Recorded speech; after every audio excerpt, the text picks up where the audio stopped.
Hey, on my Travel Wins podcast, I'm lucky to have Berny Martin. Berny is a fashion designer, a style consultant, a custom tailor, and as I just found out, a Western clothing fan. How are you today, Berny? I'm well. I'm very good. Excellent. Thank you for having me today. Oh, no, I truly appreciate it. You're, like I was telling you earlier, you're the first fashion designer I've had on the show, so I'm really excited. And doing some research on you, I know you like to travel. So that's kind of the basis of my podcast, with people that travel for their work. Yes. The question I have for you is, how much of your traveling is for work, or how much is it just for fun and you happen to do work while you're out there? Or is it just blend? In the most interesting part, I had stopped traveling for leisure or pleasure since 2005. And what I've done in the mix of traveling for work, I always have time to volunteer my time in finding things, you know? Yeah. Because I love engaging with the locals, you know? I totally agree. I seem to be bothered a great deal when I'm traveling somewhere and I don't know what the locals are doing. You know, Sure. Where I am just focusing on the traveling destination that whatever either the country or some type of travel agency wants you to focus on. Yeah. So having said that, one way I have discovered to learn about the local people and then to really get engaged with them is by volunteering with them, you know, by engaging in something. So that's been me since 2005 in every places I've been. And I have never looked back. So my time traveling for work have become somewhat what you call a leisure because I'm having fun. Let's put it that way. Well, but yet it's still business in some sense. So that's the best way to travel. Yes, it is still 100% business. Sure. But I'm engaging in so much of the local stuff where it becomes pure leisure, but I'm still working. Now, you're based in Indiana, which is not known as the hotbed of fashion, but you're kind of making it that way with the fashion show that you put on. Definitely. So go ahead. Yeah, well, I was going to say, based on what you're saying, it is accurate. You know, part of the reason it became that because of my travel experiences, and that's how I became that person in the Midwest. If it wasn't for travel, there's no way I could have become that person in the Midwest. But do you still get to travel? Do you still do the New York Fashion Week or the Magic in Vegas or the Paris Fashion Week? Yes, I'm still involved in those 100%. I'm somewhat always engaged either in one of those locations at any given moment. Yeah. For the past 12 or 13 years now.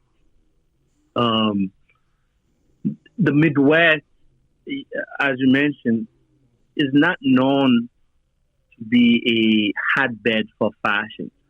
However, being in the Midwest is somewhat what you call a hotbed for what you call the real American culture. Does that make sense? Yeah, I know it real well. Yeah. Yeah. You know, I'm not going to say that New York is not the American culture. That's not, you know, or even California. But it took me by surprise when I was growing up in Brooklyn, for instance. And then I remember the first time I ever came to Indianapolis, I think I was in junior high. I was a junior in high school. And I could tell then the differences, you know, sure, in what you call the Midwestern culture, and of course where I was growing up, which was Brooklyn. You know, yeah, I mean, they're both American, Yeah, they both are American. It's just two different dynamics, in completely different in so many ways. And my imagination went wild from there. And I think I was thinking about this before we talked, is probably being in Indiana has freed you up a little bit because you're not necessarily tied to all the fashion designs and things that you see in New York City. So you actually get to free your mind up a little bit, and you do different colors and different patterns and different stitches that you probably wouldn't do in New York City or LA. No, absolutely. So being out of we like to call it, we out of the scene of the fashion scenery in New York or Milan or Paris and somewhat, it kind of gave me somewhat an idealistically thinking that I am independent. Does that make sense? Yeah, absolutely.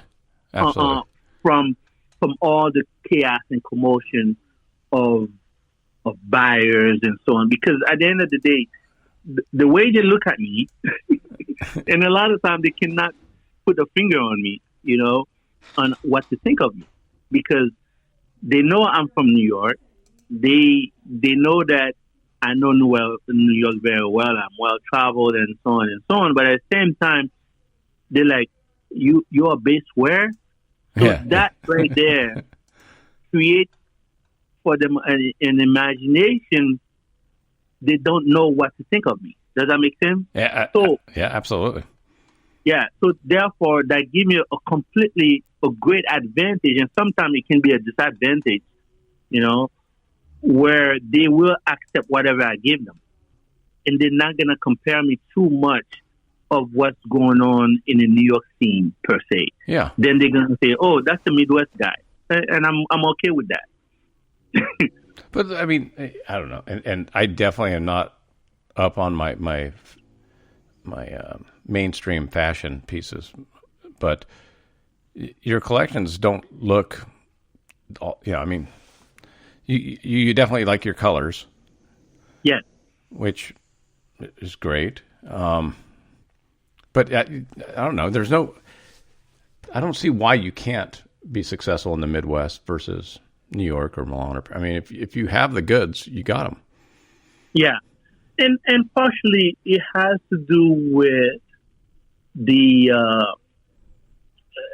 key decision makers of fashion. Sure. Let's put it that way. They are all located primarily New York, Milan, Paris. Yeah. Some of them are in California. There's a few of the companies here in the Midwest here and there, but those are predominantly manufacturing baseline, Yeah. Yep. And at the end of the day, the fashion industry, as you may want to put it together as a whole, is being driven by a certain group of companies, Yep. And they are not in the Midwest, and because of that, you are faced with so many challenges and also access to resources as well, So, yeah, as far as fabric shops and that type of thing.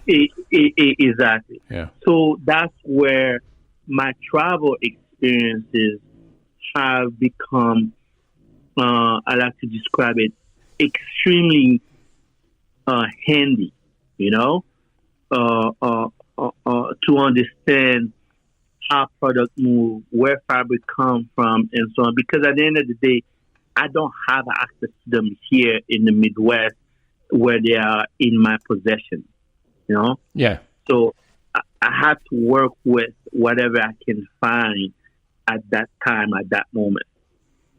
But like, if you work with furs, that's a totally different.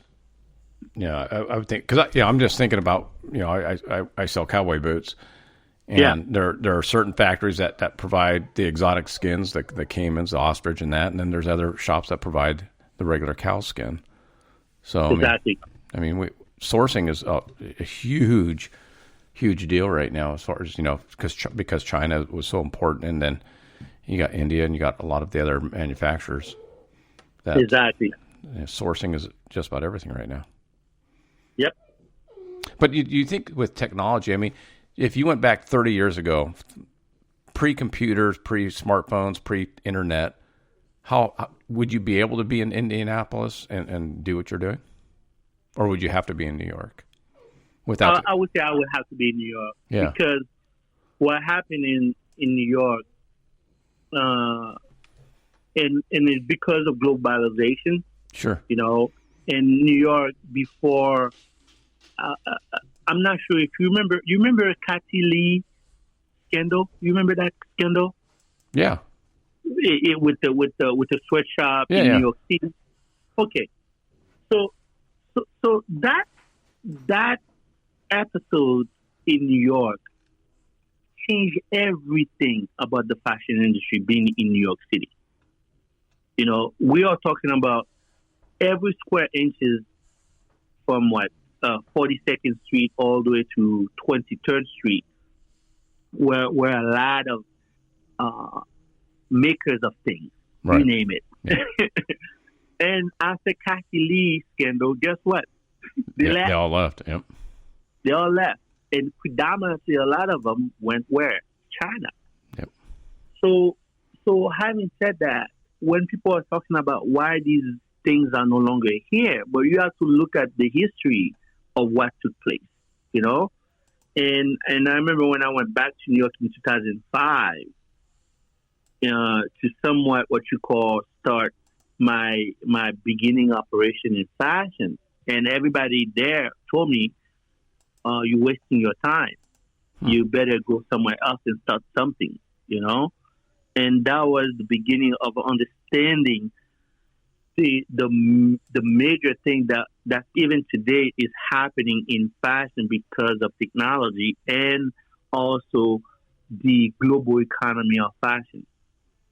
Well, I was going to say, even like with our industry, travel because of technology has made it's easier. So, yeah. You know, I just remember like, you know, on our VPs would want to go to China or India or even Mexico. Mexico's pretty easy, but they just go now.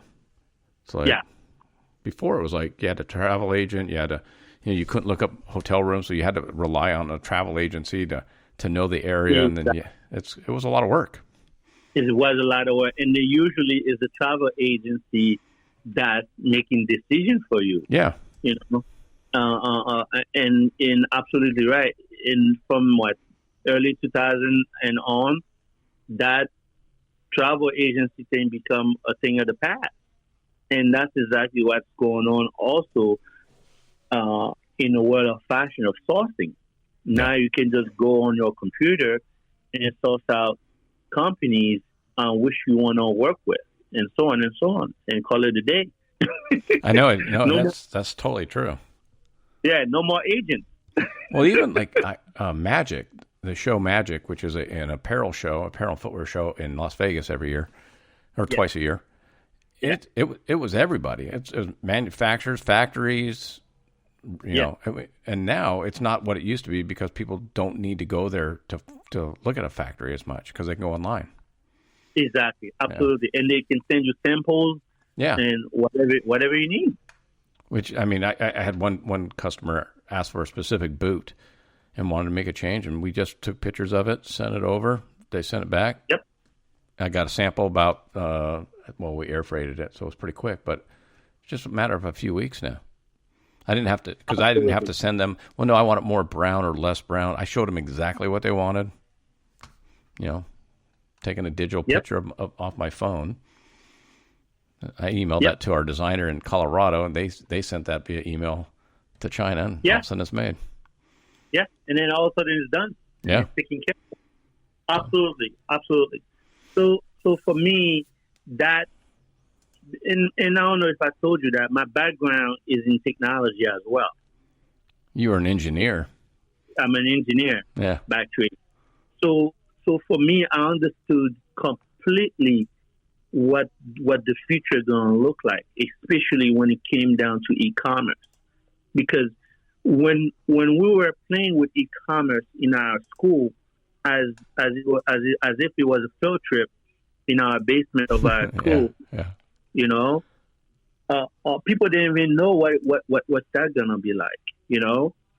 So for me, we knew how powerful this thing going to be, you know. Yeah. And and for me, it was like, why should I even bother to open a store? Because I know what the future of retail going to be in what it is. And now, and from traveling in different places, like I remember being in Hong Kong, for instance, people were shopping on the wall.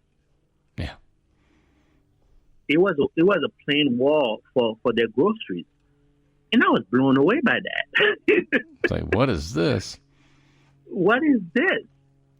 And they never walked into a store. It was a wall where they with the Q code, and they just scan it, and next thing you know, they just deliver their product at home for them, Yeah. and call it a day. So yeah, technology is playing a major role in what today is, and it's continuing, and especially with the COVID-19 and everything. Yeah, even more so. It's forever gonna even change it even faster. Yep. I totally agree with that. We just held our first sales meeting over the phone. Instead of going back and seeing the line and all that, we had to do it. We had to do it remotely. Yeah. So, I mean, it's already, and I have to go start. I'll start selling spring of 2021. My first appointment is actually tomorrow, and it's interesting because do I have to bring a mask? And because I'm in California, so we're still doing the lockdown thing. Yeah. So it's going to be interesting. Like it'll be interesting. Good word for it. Don't know that I'm looking forward to it, but it is what it is. It is what it is. There's not much you can do with the changes. Yeah, I mean, really, the government says you're going to do this, and you got to do it. You got to do it. Yes. But I don't know how it's affected you. For the last 3 months for my company, our online sales were through the roof. Yeah. I mean, I have two large accounts. One is 250% of where they're at year to date last year, and the other one's doubled. Yeah. So, do you see that being the same way? It's got to be interesting as a fashion designer, Yeah, my design requests have went up. A lot of companies are calling me to design for them now because they want to stay on top of what's the newest thing that's coming up. Okay. Sure. But however, my custom design stuff has slowed down due to the fact that I have to be in presence of people. Yeah. In order to make things for them. That has stopped for the time being. However, I am still waiting for when things are open because there's a lot of people that have contacted me. It's just that they themselves are not sure of what they're gonna be getting themselves into when things are open as well. So, well, I think and I'm just literally just thinking this as we're talking. Mm-hmm. I almost think it's going to get to the point where, you're going to know. I think every person, if you knew my neck size, my shoulder, my arm length, my chest, my waist, then you could tailor. So I think it's going to become, I guess, more commonplace for people to order online. Yeah. And I don't like right now. I know my dimensions because I'm in the apparel business, but a lot of men, women, I think know their sizes, whether it's 4 or 6 or 8. But men, if they knew their base dimensions, then they could go online a little bit easier and order more custom pieces. I don't know. Yeah, there is that also going on where I still have a lot of clients by word of mouth that I have catered to in the past, and they know my cell number, they know my email. They just say, "Hey, Bernie, what do you have? What's going?" And then just make me something. Yes, I do still have those clients, but it's just that the new client now is still a bit challenged because I'm not traveling as much, and I'm not networking as much. Yeah. Being that. So, but I'm still busy. Well, yeah. If we're not busy, we're not making money. Yes. You know, and I think that's what a lot of people are doing nowadays. Everybody I've talked to in the last couple of months on the podcast, or even just in my personal life, is trying to figure out new and different ways to make things work. Mm. So I don't think that's going to be any different in fashion design. How far out are you? I'm sorry. If what are you working on now, and when will that be available? We are working for 2021 right now. I think is a lot of my team, and we are spread between Europe and here in the States, and also partially Asia. Right now, everybody's just focusing on 2021. Yeah, and part of it has to do with the climate of the expectation about what exactly we're gonna get into, you know. And part of it also, we want to take a moral responsibility into producing something that is not gonna be available, you know. Yep. At first, when we were looking at when the first breakthrough of the COVID-19, we were like, oh yeah, by summer everything should be back to normal. Yeah, not even close. And now we're looking at it like, oh, well, I think we should just plan for next year summer. And yeah. I was going to say, as a manufacturer, the manufacturer I work for, we canceled holiday. Yeah. Because all my stores took their spring goods and want to push them into summer, and summer's going to get pushed into fall, and fall will be into holiday, so we didn't need a holiday. Yep. Which is so that's where that's exactly where we are pushing a year from now. Even our shows, our production, everything is for a year from now. We're not even looking at winter collection or anything like that. So. Here's a kind of a random question. Yeah. I just interviewed a person a couple weeks ago who's a photographer. He does landscape photography, and it's phenomenal. But he was a nuclear engineer. Mm. So is it an engineering thing that makes? Well, I mean, I don't know. I mean, it's just interesting. I'm talking to you now, and you were an engineer background, and yet you're doing these high-end fashion pieces with bright colors and using your more creative side, I guess. Yeah. Well, the way I look at it, right? The world of fashion is very a ingenuity field. You can be as creative as you want, but guess what? It comes down to ingenuity. Yeah. Because whatever you're creating, you have to imagine how is it going to be wearable or functional or accessible. And I think, in my opinion, it has to do an ingenuity question, you know, because when I was studying computer science on my part, right? Yep. The whole application we deal with is that how is this going to be workable for a person?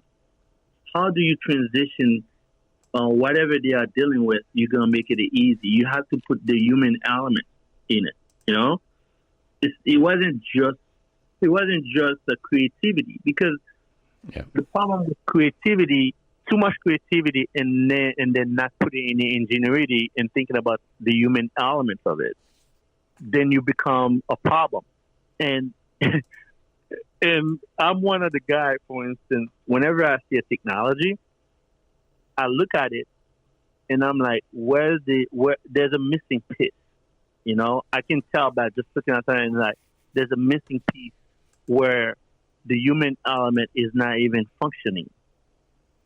And you can be as creative as you want. If you're missing that piece, guess what? It's not functional.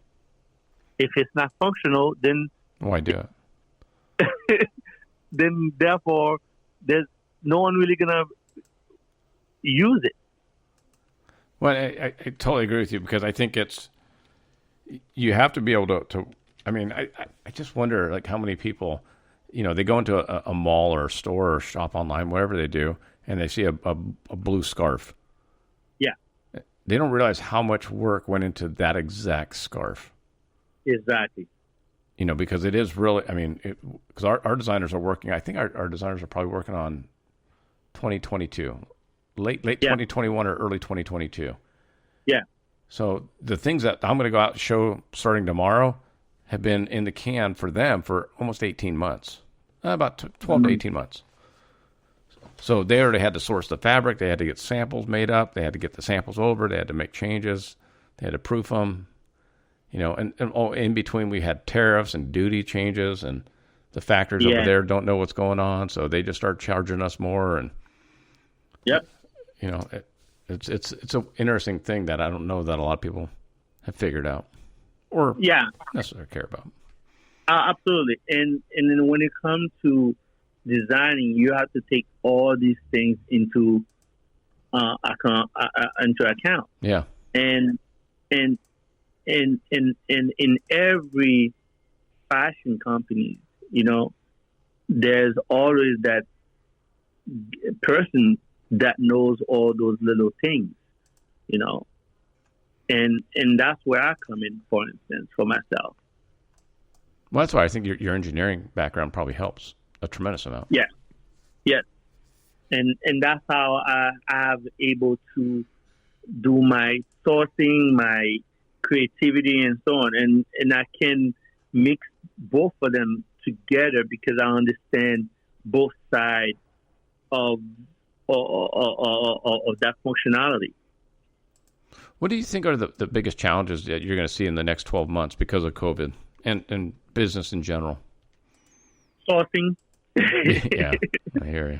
Sourcing gonna be yuck. It's gonna be something that everybody more likely get, because with fashion, the very basic components of fashion, guess what it is?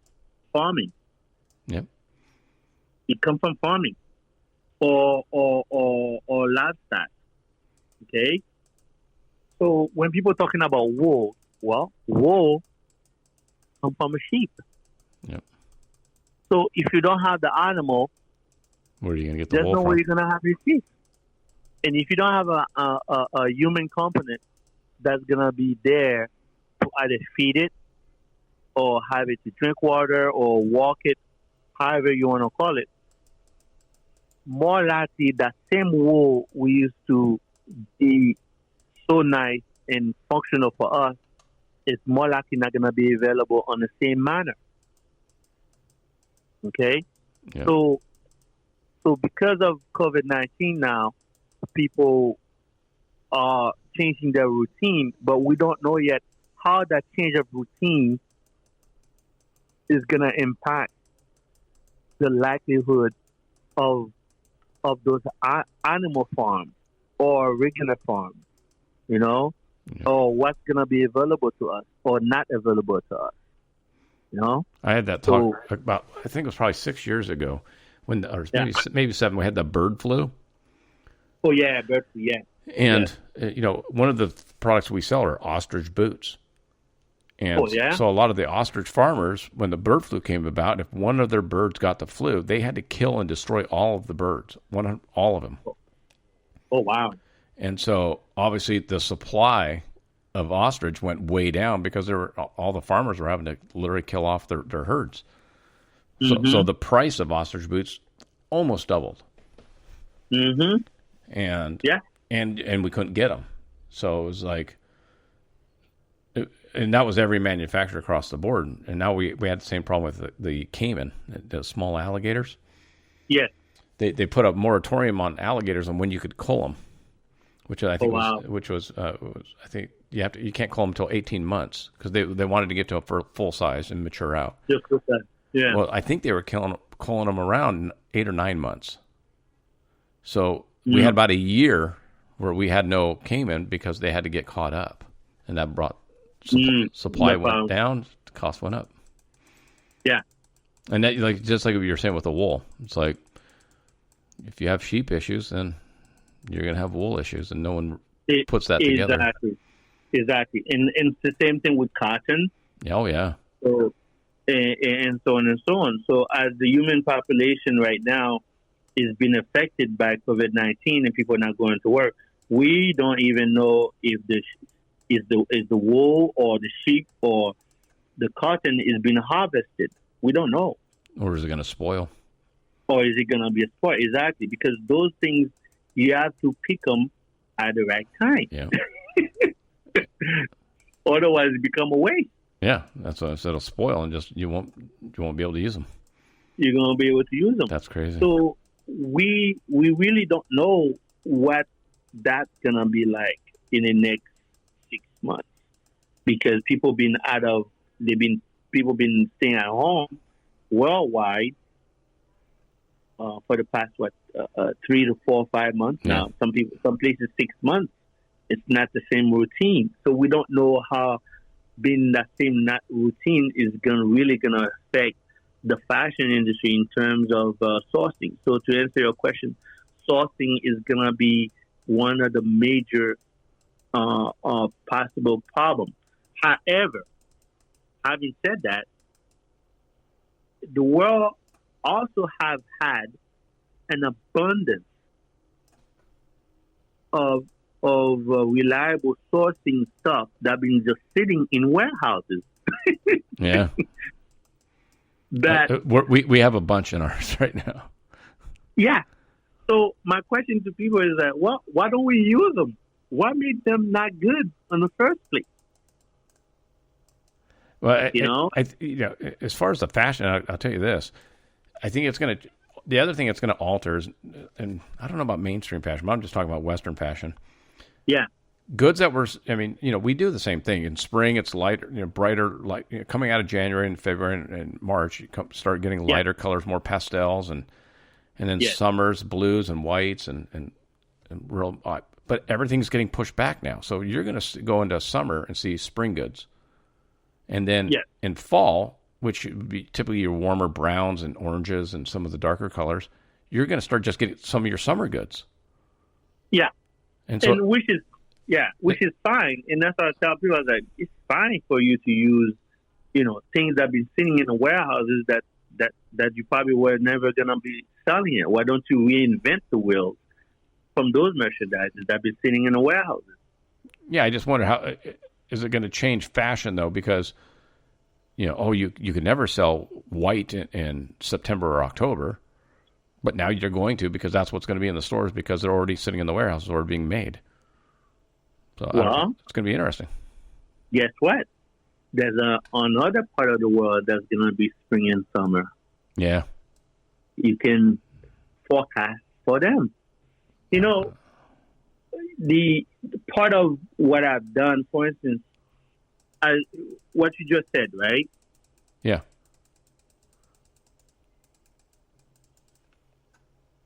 You there? I began trading with Australia. Okay. Sure. So I'm creating in terms of, okay, when it's winter here, guess what? It's summer for them. Yeah. So the color scheme that we are describing, if somebody's looking at what I'm designing now, if it's not working for the major components here, it might work in the other places. And color, to be quite honest with you, has to do with emotion. Yeah. So it's not so much about those colors can be used or articulated during the opposite of season. It's just that maybe the person are not feeling that emotion. Does that make sense? Yes. And it comes for me as a designer. How can I create, or what do you call that again? choke the emotion out of that person. Because at the same time, marketing have taught other people to feel certain way during certain seasons. And since I am part of creative design and marketing team, so I can evoke that emotion out of that person during that season where they were supposed to feel, certain way. The only thing I can equate that to, Bernie, is I got into a discussion with my wife about what makes breakfast food breakfast. Exactly my point. Yeah. I mean, why do we eat eggs and bacon and bread for breakfast versus lunch or dinner even? Absolutely. Yeah, it's the same deal. You're absolutely right. For instance, in my culture in the Caribbean, we don't eat Haiti dinner. Specifically. Yes, Haiti specifically. I don't eat dinner. We don't eat dinner at night or 6, 7 o'clock in the evening. We normally eat dinner anywhere between noon and 4 p.m. And that's the way it was, right? Just culturally, that's the way. Yeah. Yes, and that's the way it was. And it's not until I came to America, and then the whole thing shifts. Now we eat dinner 6, 7, 8 o'clock at night. Yeah, totally agree. And the same thing when I was in South Africa, for instance. When you go in a rural part, they don't eat eggs and stuff in the morning. Right. They eat grains, like very, very dry, starchy stuff. Like nuts. Why though? You know what I mean? Because that's just what they've always done. That's exactly. So it was not until you go to the city, for instance, like Johannesburg and in all those very travel-oriented places, that's when I would eat eggs and bacon and English breakfast and all. Yeah, totally agree. You're absolutely right. We were taught to eat a certain way and therefore become part of our routine. But you're absolutely right. So that's how I see fashion as well. It's the marketing and how you put it out there. So I can definitely teach people how to wear white in the winter. It just depends on what exactly they're going to wear it with and where they're going to wear it with. See, I got into that discussion because I wore it. I shouldn't have, I guess. My wife got into me. But I wore a white linen shirt in, I think it was like November, December. Mm-hmm. And it wasn't cold. I mean, we don't get cold in Los Angeles. You know what I mean? It's not like... Yeah. So, it's a nice, cool, breezy. Yeah, it was like 70 degrees. And I'm like, but it's fall. And I'm like, no. It's 70 degrees out, and I feel like wearing a white linen shirt. But but the fashion people would be, you can't wear linen in wintertime. Mm-hmm. But I don't know. Who says that? We get to decide what we want to wear. Yeah. And part of it is the marketing plan for it's for sale. I like to call it. It's a sell opportunity. Totally agree. Do you think your designs have changed because you're in Indianapolis now? Because you're from New York, but you went to Purdue, and did you just decide to stay there because of what you built up already, or?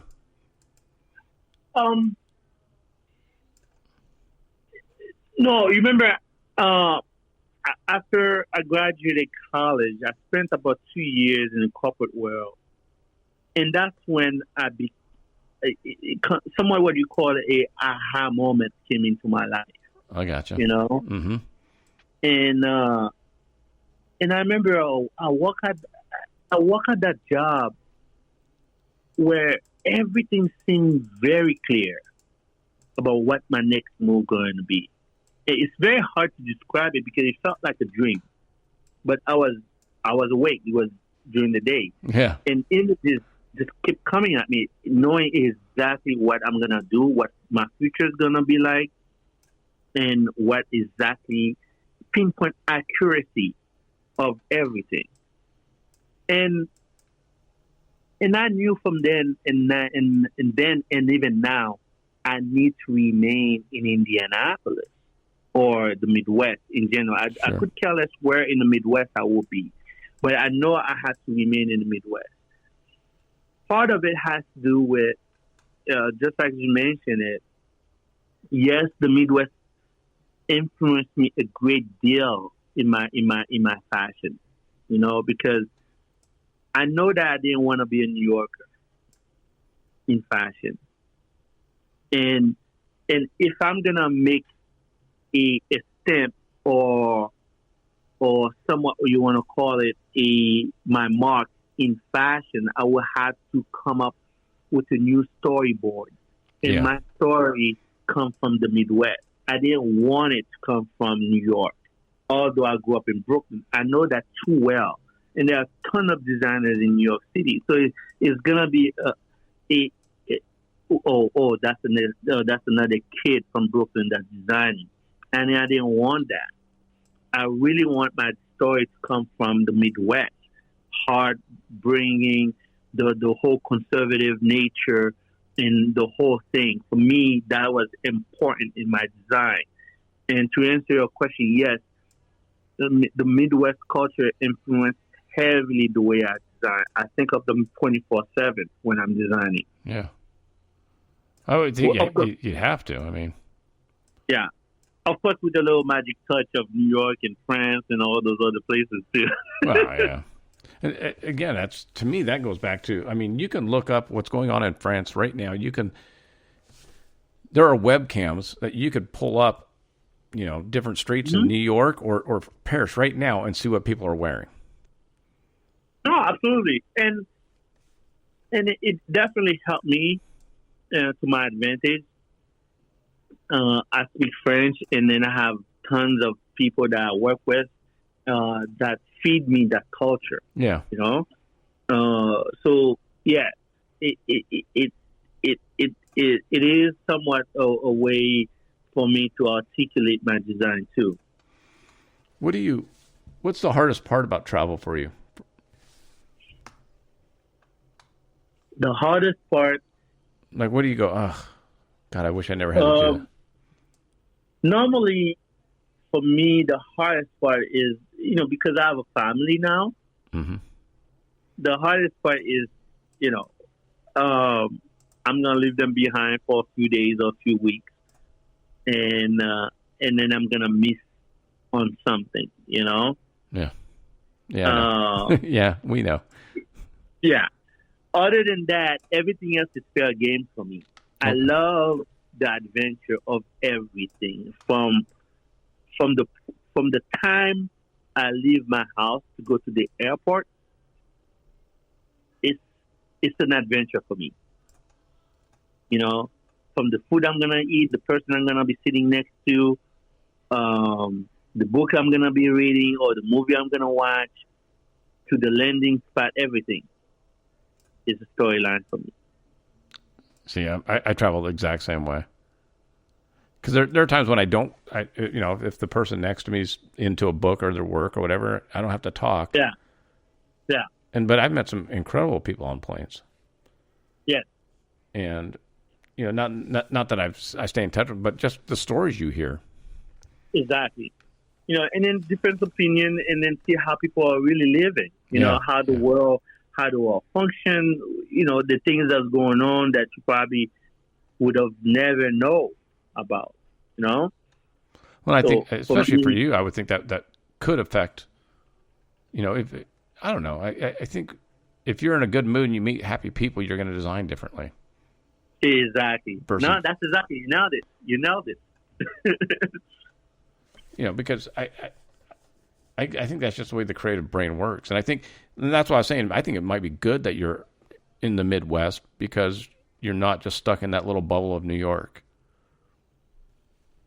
It probably makes your designs a little fresher because you're not sitting there going, oh, well, I got to match this, or I can't do that because this guy did this, or this person did this, or. Oh my God. Just frees and you're absolutely right. Absolutely right. Yeah. There's enough competition in New York that can make you go crazy, I like to call it. Do you ever watch those design shows? I used to, and it's not so much I want to be. I've become a critic of it.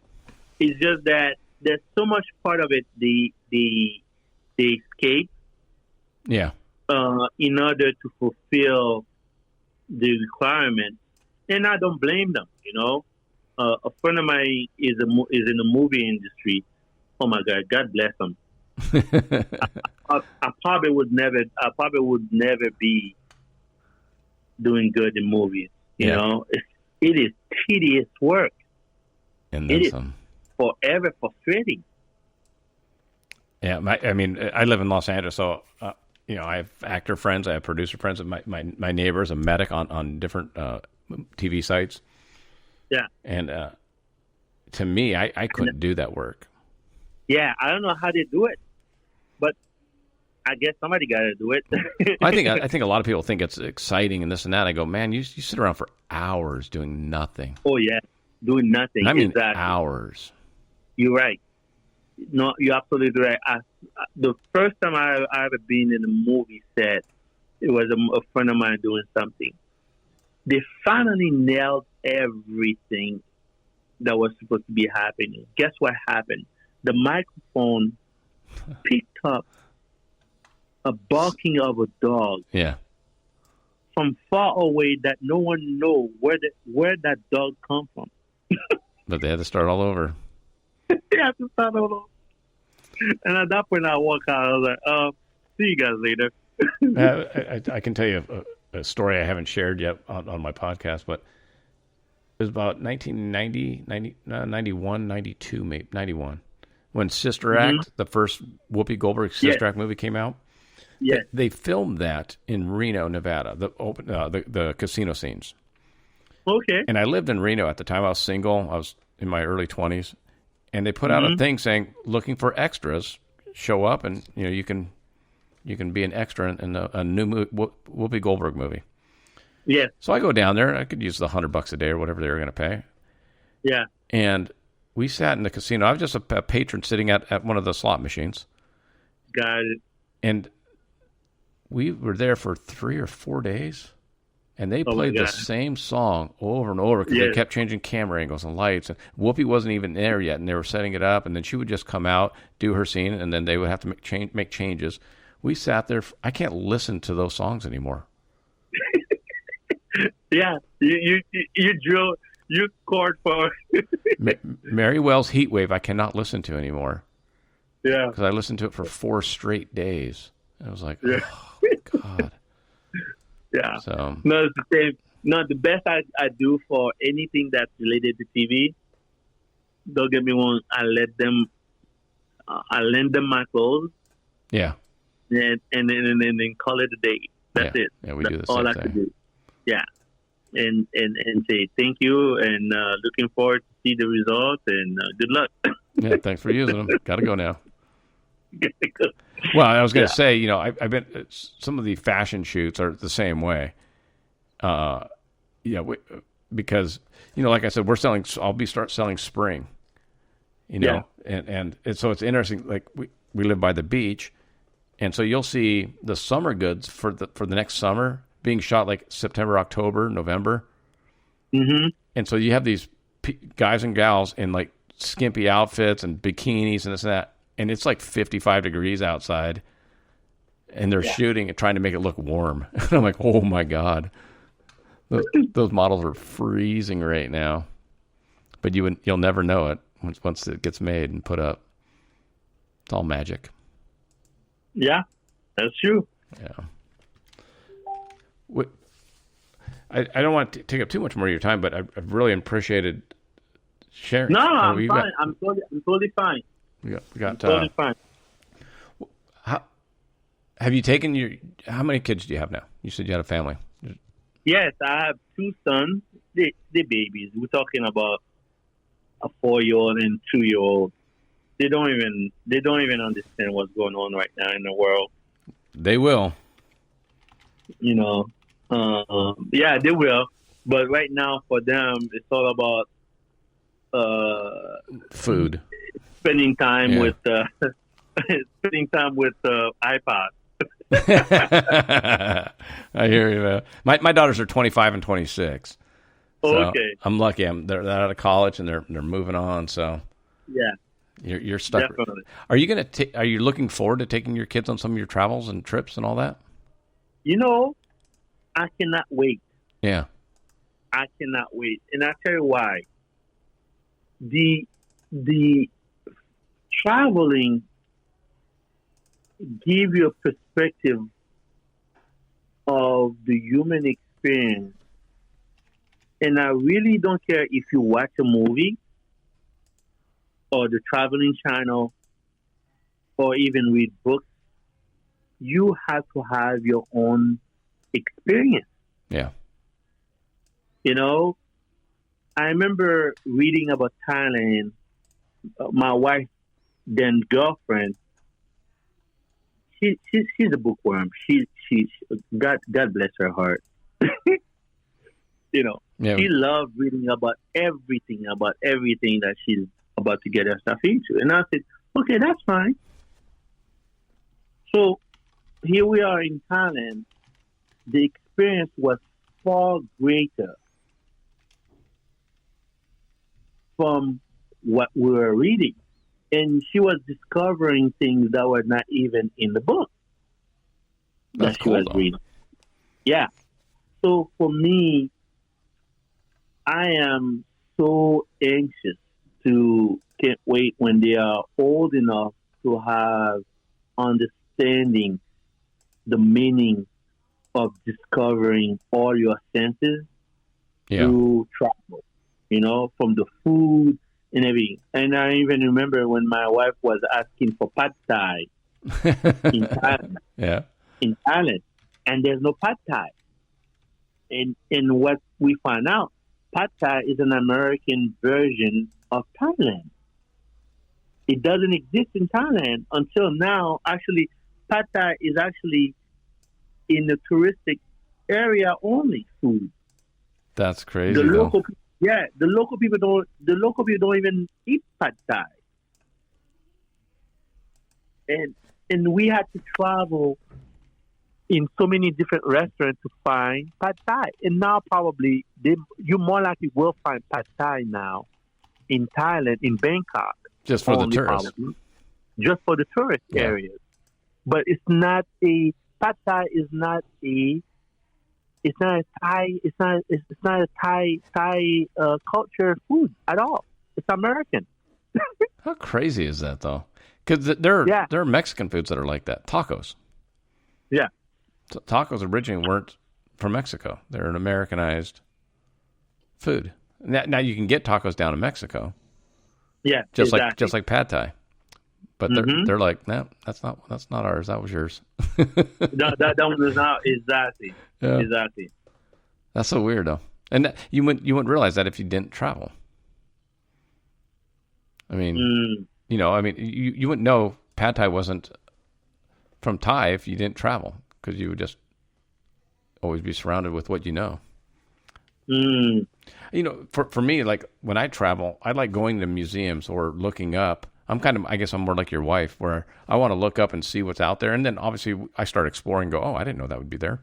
But I think using your phone to find out, you know, a cool museum or a cool church or an old building or something like that, because I love seeing new stuff like that, especially when I'm out. Yeah. No, that's forever gonna be there, you know. But those little things, you know, it's kind of like a rough diamond. Does that make sense? Yes, totally. In which no one seems to be gathered in a book. You know, I remember getting lost in Hong Kong trying to find a restaurant. And all my friends were like, oh, you have to go to that restaurant. We have to go to that restaurant. And we went and looked for it. But the way the streets are named, and the little cat, if the local people are the only one that know about it. I gotcha. It's not on Google Maps for some reason. Yeah. Actually, we got lost with Google Maps. and the street is probably about 100 yards long only. It was a very short street. Yeah. So, and you just happen along it. Yeah, we were hopping in front of it. We didn't even know that was the street. That's cool. And there was that little restaurant that everybody been bragging about, and we had the best time ever that day. We were there for like 5 hours. You know. So those are the things. Yeah. No, go ahead. No, I was gonna say those are the things that I cannot wait to travel with my sons and then show them those little things that make it worthwhile about different cultures in different parts of the world and their uniqueness and so on and so on. That's exactly what I was just going to say. That's why I wanted you to finish it. Because I was like, it's exciting. You know, I'm my 2 daughters and I and my wife, and my youngest is bringing her fiance, and my other's bringing her long-term. But we just planned a trip to Japan. Oh, okay. And we're not going together. So my youngest is going a little bit like 2 days before my oldest, and then we're going to show up probably around the same time, and then we're going to meet up there and spend a day or two together, and then we're both going to go, we're all going to go out and do our own separate things, but we're meeting up. It's going to be cool. Mm-hmm. So, but I can't wait to share it. You know, and like you said, it's exciting to be able to share some of your travels with your family. Mm. Did your wife like you being gone? You know, we both love to travel. So the joke is this: don't go anywhere. What she say? Let's put it. I'm trying to bring the comic out of my wife when I'm gone. She can make it, so she can somewhat make me feel guilty when I'm somewhere. You know.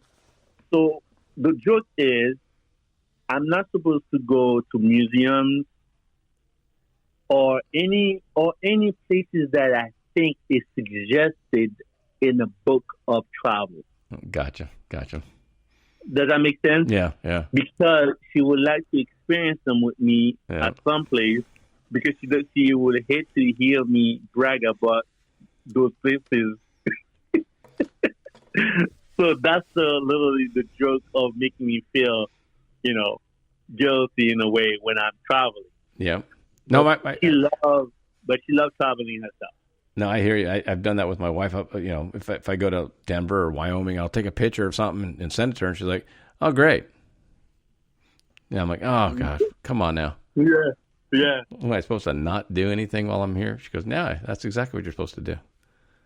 Do nothing unless I'm there with you." I'm like, "Oh, come on." So that's funny though, because she's the exact same way. Yeah. So for my wife, she would say to me, "Oh, great, I'm not there." Yeah, exactly. I'm like, well, I couldn't just sit around and do nothing. I don't want to sit in my hotel room the whole time. Mm-hmm. So we're trying to fix the schedules where we can start traveling together a little bit more. That's one thing we kind of, with the COVID being locked down, she couldn't work. She is a Pilates instructor. And the gyms were closed, and then obviously I couldn't work because all of my stores were closed. Mm-hmm. And for me, I haven't spent 3 months at home in over 10 years. Mm. So it was definitely odd where you're like, oh, I should be on the road right now selling holiday, but I'm not. And she couldn't be home, and so we kind of looked at it and went, when we get back to somewhat normal, whatever that ends up being, we want to travel more together and spend more time together and just make the effort to do it. So we're trying to find the positives out of it. You know what I mean? Yeah, absolutely. And I think with this going on, we are finding out a lot of more positive than negative, to be quite honest with you, partially because I've been telling even my international friends, the U.S. economy has been going. We are firecrackers. Yeah. We like bulldozers. And if you look, well, at least in my neighborhood, for instance, we never knew that there were so many kids in our neighborhood Until because you we have were kids. always on the go. Yeah. Yeah. We didn't even know certain neighbors, and so on and so on. And if you look at it now, we are spending more time with our loved ones, you know, and finding new appreciation for life, and so on and so on. So, in my opinion, this whole thing is really teaching us a new narrative in which we should spend more time to appreciate versus focusing on the fact that, oh, we are not making as much money as this, as that, or so on and so on, you know? And if you're looking at our life history, the thing we will remember the most is who we spend our time with. Yep. You know? Yep. It's not, I'm not saying money is not a factor, but, you know, when you're looking at I'm looking at my son, he doesn't really care how much money I spend on certain things. For him, it's just the experience. Yeah. For him, are you here or you're not here? Oh, you're not here. That's it. Yeah. So I come to a situation of I'm learning in a new way of thinking of this whole thing that's going on right now on a positive lesson versus a negative lesson. Yeah. And that's how I'm shaping my life right now. We're doing the same thing, and it's you know, I remember the first month I was kind of mad. It's like, man, this is really going to mess us up. Like, exactly. My wife can't work. I'm not working. My stores are going to be in trouble. You know, how are we going to get out of this? Blah, blah, blah. And all of a sudden you start going, hey, you know what? We're all surviving. And Yep. I got tomorrow. I got today. Yep. Let's keep trucking. And, you know, and for you got small ones, so you got a lot to live for now too. You know, as far as making a positive impact on people, and now you get to raise your children. That's going to be awesome. Absolutely. Well, hey, go ahead, bud. Yeah. No, I was going to say, and not focusing on the, you know, a lot of it is just speculation that people don't even know. Yeah. I mean, no one knows how the world is going to change after COVID. No one. You know, and because, Absolutely. I mean, they're even within the United States, I mean, there are different states. I mean, I'm in California where we've been pretty strict and still staying strict. Yeah. And then there's other states that are one state over. If I go to Nevada, all of a sudden I don't have to wear a mask or I don't have to do this. And I was like, whoa, we're not even on the same page within the states, much less different countries. Mm-hmm. So it's going to be interesting for international companies like yourself and my day job company. Yeah. You know, it's going to be interesting. But that's the exciting part of it, I think. Yes. Absolutely. So, well, hey, how can my listeners find you and find Catou and what's going on with you? What's the best way for people to find out what's going on? Yes. On our website, contact us directly, and that will come to us directly. And our website is catouwear.com, CATOUWEAR.com, and it is the best way to contact us directly. And they can send us an email at info@catouwear.com.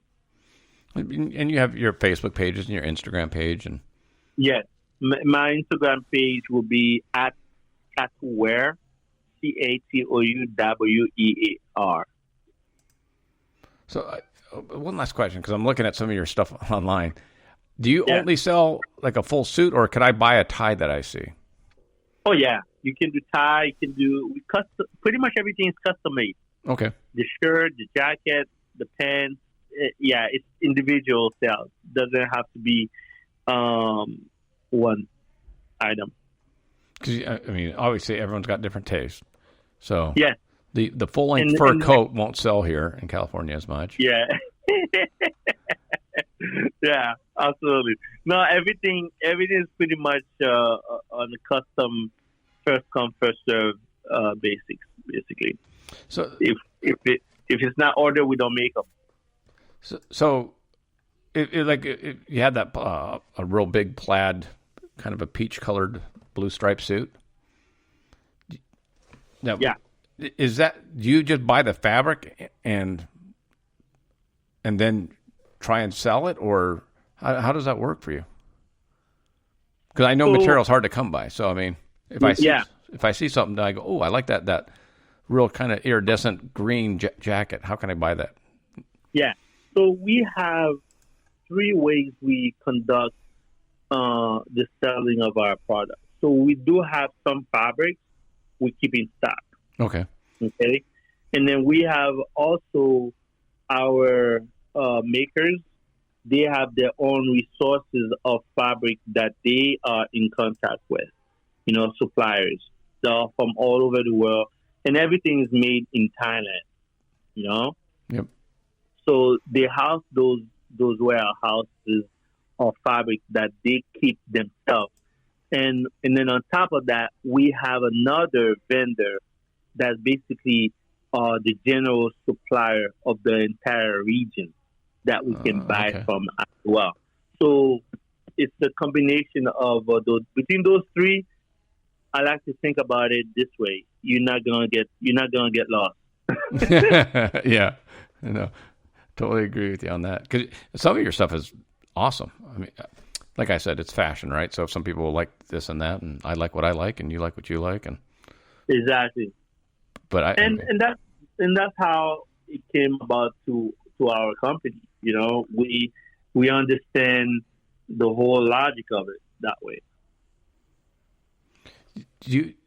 I have so many questions. I keep looking at stuff, and I'm like, yeah, because you do a lot of fur pieces, or it seems like you do. And obviously in California, fur is kind of a negative. We actually just passed a law because it affects my business that furs can't. It's coming to a point where you're not going to be able to sell animal products.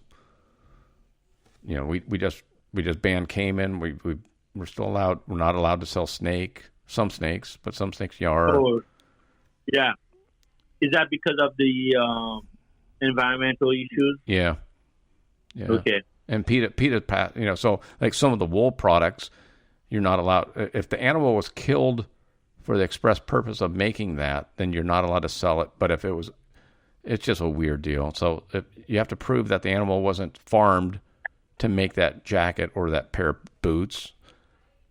But if it passed away, and python I can't sell, and western rattlesnake I can't sell, but eastern rattlesnake I can, and other snakes I can. Oh, really? And fish I can't. I can. It's just weird, and it's changing. But beaver is no longer, you're not allowed to sell beaver, which was going to affect cowboy hats, because cowboy hats are made a lot out of beaver pelts. So it's just weird. Okay. That's part of the changing world that we're in. Is that the same thing on the international ground? What if you get it from the international level? But you can't.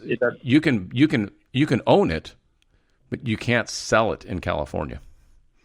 Oh, I see. Got it. So I could go to like python snake is illegal to purchase in California. Any product made with python.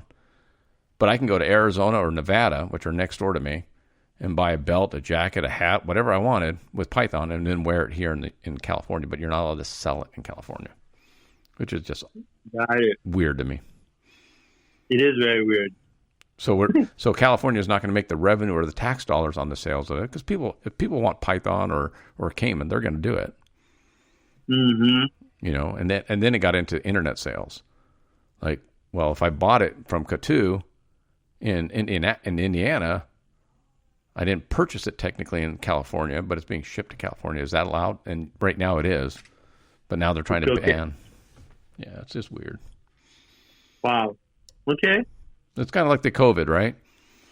Yeah. It's like some places are 6 feet. Some places you have to wear a mask. Some places you don't have to wear a mask. Some places it's recommended to wear a mask. Some places it's not recommended. I can go to Home Depot, but I can't go to my boutique. All my stores are small boutiques. Yeah. And they've been closed But if I want to buy cowboy boots that are sold at Walmart, that's fine. Mm. But so all my boutiques were pretty upset that you could shop in some stores but not other stores. So I don't know. Mm. Got it. We'll figure it all out. Well, hey, Bernie, it will come. It will come. Yeah. I truly appreciate the time. I'll make sure that I put all the links to your products and your websites on my page. Yes, sir. And hopefully we get to stay in touch. Sounds like we might be yes, able to. No, I really, listen, I'm working on my current collection. I definitely would like to, I am so glad. You have no idea. Once you get up the phone here, I'm going to send you some pictures. Yeah. You see what I'm talking about. You see that? And to be quite honest with you, I think New York should be a hot market for you. And so is France with those hats. Yeah, see, that's out of my jurisdiction. I know. But I can put you in touch with the right people. I definitely know. Yeah, definitely. Awesome. Yeah, so thank you again. And thank you. I'm sure we will talk again. Yes, sir. All right. Have a great one. Thanks, Bernie. Talk to you soon. Yes. Bye-bye.